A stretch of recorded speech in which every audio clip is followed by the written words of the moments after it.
Hey, welcome back. I'm Heath with Fairy Pixel Dust, and today we're going to take a look at the garage matrix I have built physically for our house here at Fairy Pixel Dust.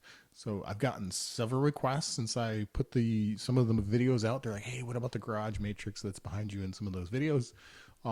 So before I take everything down here for this year's season, I'm going to give a quick overview of what that looks like, how it's laid out, and go through some details. And if I don't have, or if I'm missing some information, or if you've got questions, drop them in the chat below, and I'll do my best to answer those questions, just like I have for all the other videos that I've posted.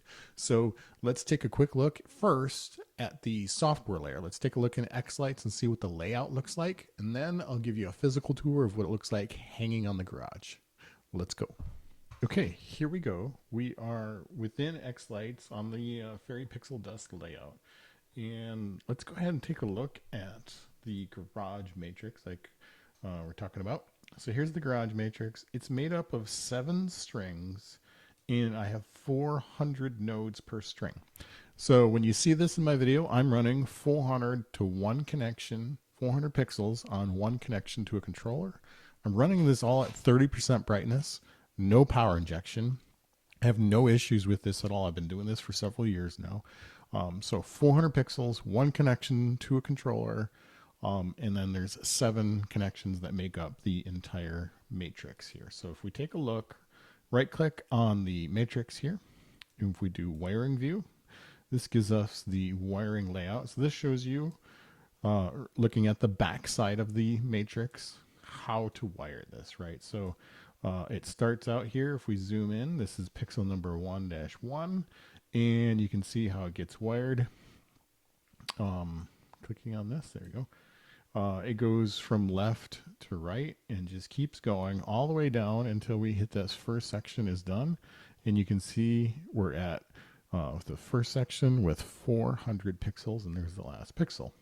So we've repeated that through 7 times, right? So 1, 2, 3, 4, 5, 6, and 7. So that's our 7 connections, and I'll show you those on the physical matrix. So that's what it looks like as far as the wiring goes and how it's connected to X-Lights, and this is how it's laid out. 7 strings, 400 nodes per string, and strands per string is 5. So that's how many layers that makes up within the matrix. If you've got any questions on any of the other settings, let me know. Again, starts at top left, right? I'll just show these in case anybody else has any questions. And that should be it. Again, 30% brightness on all my stuff here. So let's jump over to looking at a physical view of this. And this is a running Boscoyo matrix material. And it's a 2.3 inch spacing between each one. So let's jump over to the physical tour and take a look. Thanks. All right, welcome. Heath here with Fairy Pixel Dust. Going to give you a quick tour of the matrix. Built this last year and never got a chance to shoot a video for it.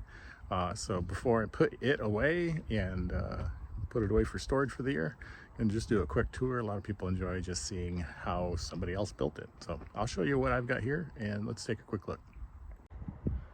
All right, so this is the chroma mesh.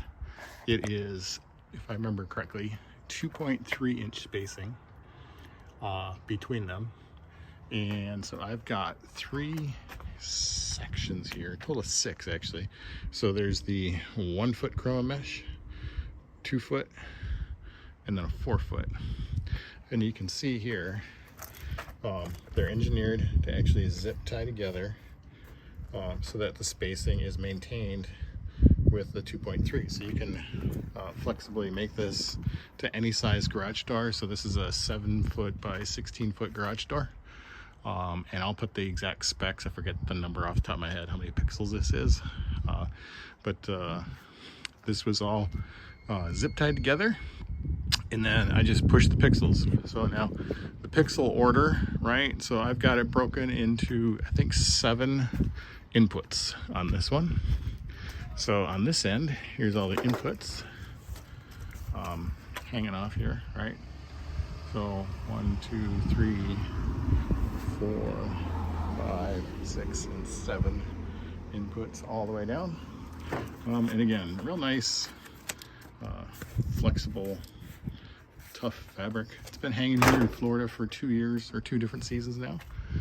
No issues at all. Now, I don't have this engineered to go up and down with the door. I just haven't bothered. In Florida, we don't need to open or use the garage that much.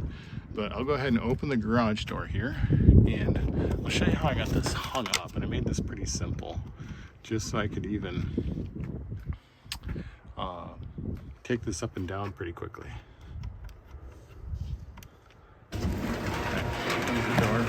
So you can see the door opens and closes without any issue. Just kind of rubs up against the back of the pixel wire. There we go. So now across the top, this is how I got it engineered to hang. All right, so I've got these 1/4 inch hooks and I got EMT. So I zip tied the EMT to the top edge. If we go inside, you can see a little better.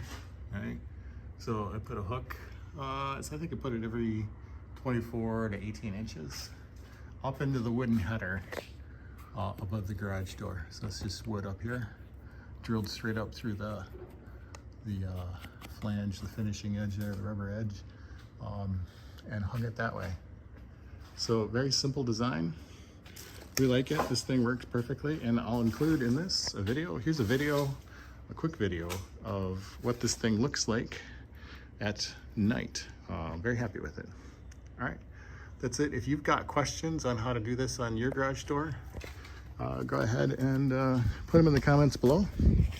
I'll do my best to answer any questions, and we'll go from there. Thanks and enjoy.